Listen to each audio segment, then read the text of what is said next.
And it's so good to see you still together as best friends. It's wonderful. And I was wondering, what makes you remain being best friends for so long? It's been a long time. It's been way too long. And for the most part, it's just been contractual. That's it.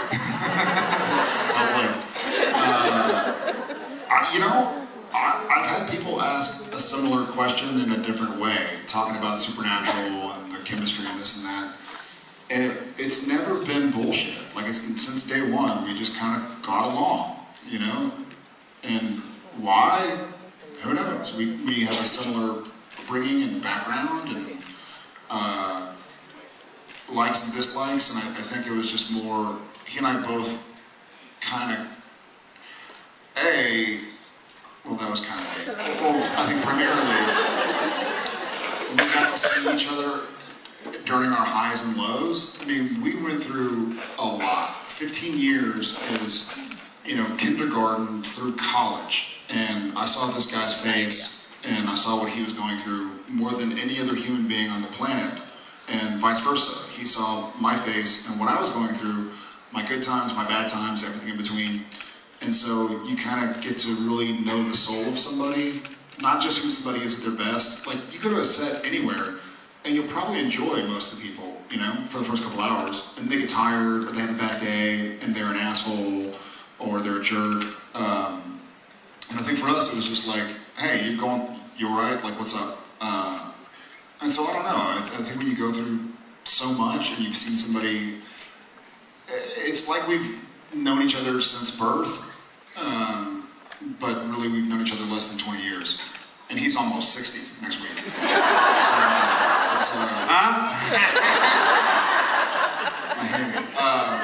Yeah, we kind of had to fast forward it, into the fire, and we had each other's back. And I guess that's my best. I wish I knew.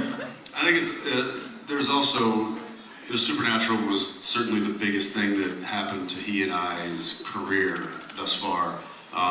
And arguably, one of the biggest things that's happened to our lives.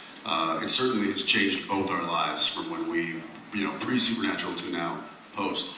And to have another person understand the multitude of levels that on how that changed your life, to the degree that with which he and I know each other.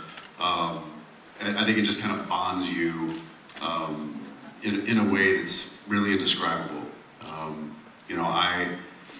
Nobody understands what my life has been like for the past almost 2 decades more than he does.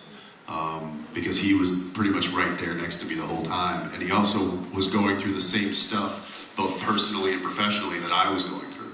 And so that really bonds people together in a way that's really indescribable. So yeah, and it's, it was a good thing we got along. Yeah. And it's a good thing we laugh at the same jokes, we like the same kind of music, we cheer for the same sports teams. There's just a lot in common, thankfully. So that when we were put in that situation where we were going to be side by side for as long as we were, it was really easy and it was enjoyable.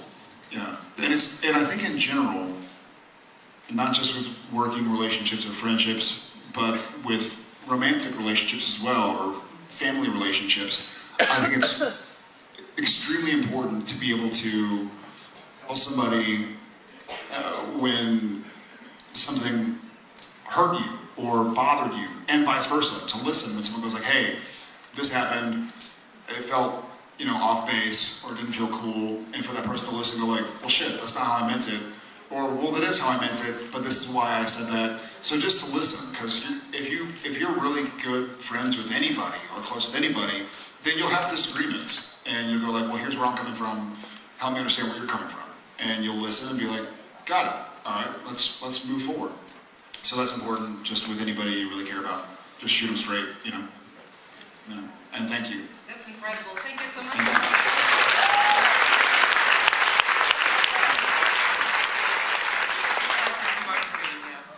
We appreciate it.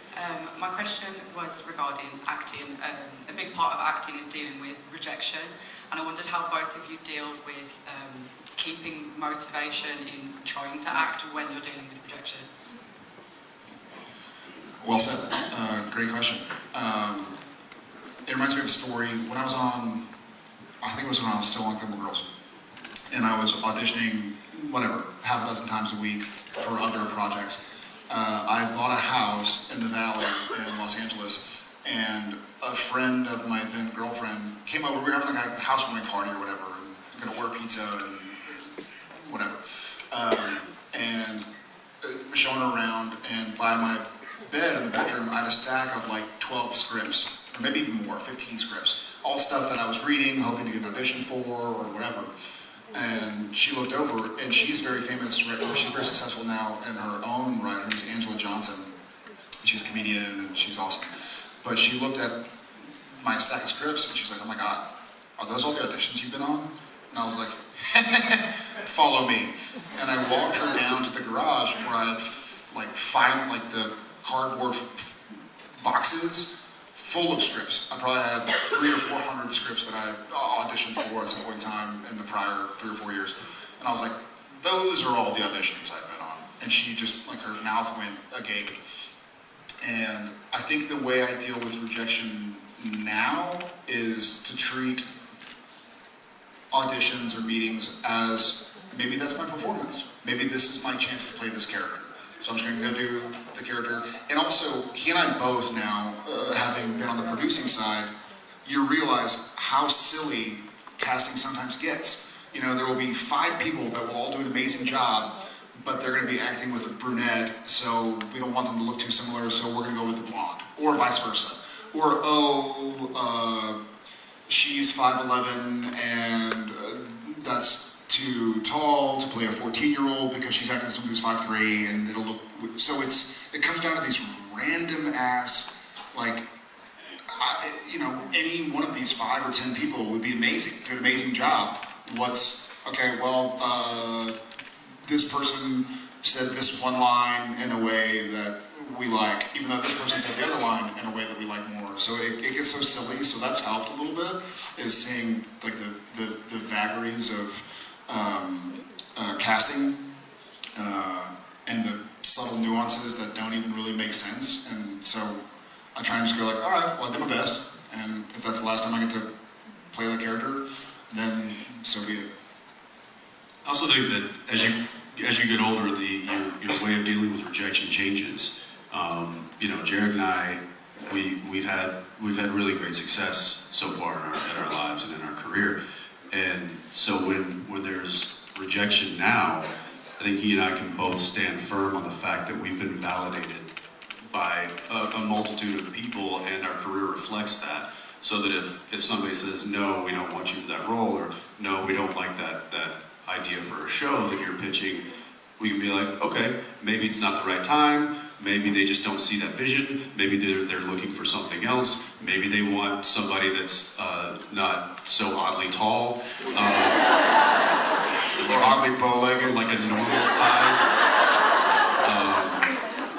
And so it's, and also knowing what we know, like Jared said, about being on the other side of it, it has really opened the curtain. It's kind of drawn the curtain back and seeing how, a lot of times, how ridiculous this process can be in getting to that final stage. But so I think we deal with it a little bit differently now. Early on, when we didn't have that affirmation to kind of rely on, it was just thick skin. You just had to develop thick skin. Somebody says you're not good enough, then you just know, you just got to know in your heart that, you know what, I am good enough, and you just didn't see it.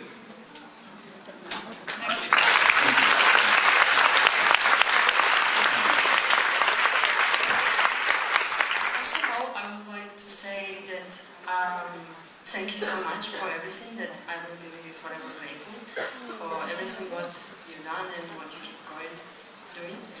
And my question is, Jared, what does Dean mean to you, and Jensen, what does Sam mean to you?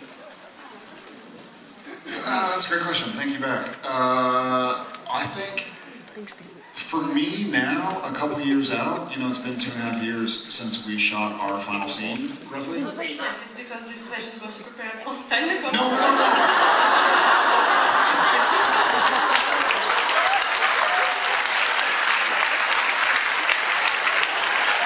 I wasn't saying, I was trying to say, Pay attention, Jared, all right? This is JIB11, not 47.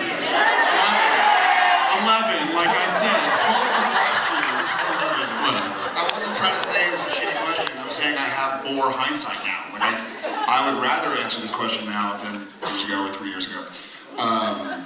So where I stand now, you know, I'm a 40-year-old man with a wife and 3 kids, and someone's farting. I'm just kidding. It's difficult for me to try and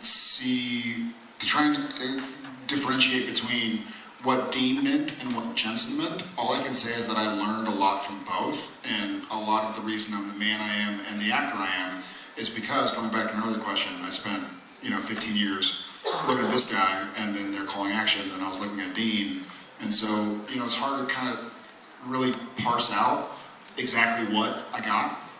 I got my dad voice from Dean. Thomas! Me too. But yeah, I learned every step of the way. I think it was really exciting. I think a lot of what I really liked about Dean was his keep going attitude, and that's very similar to Jensen, of like, yeah, this sucks, but we gotta get through it.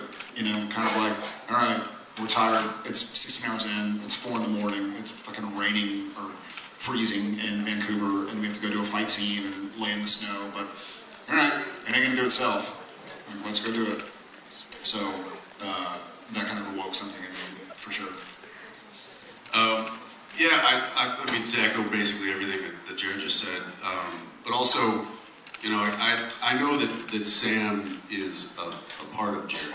I know that Sam resides in Jared's personality as well, and so getting to see as many times as I did, Jared bring that element of himself forward and then take on the embodiment of Sam was like getting to see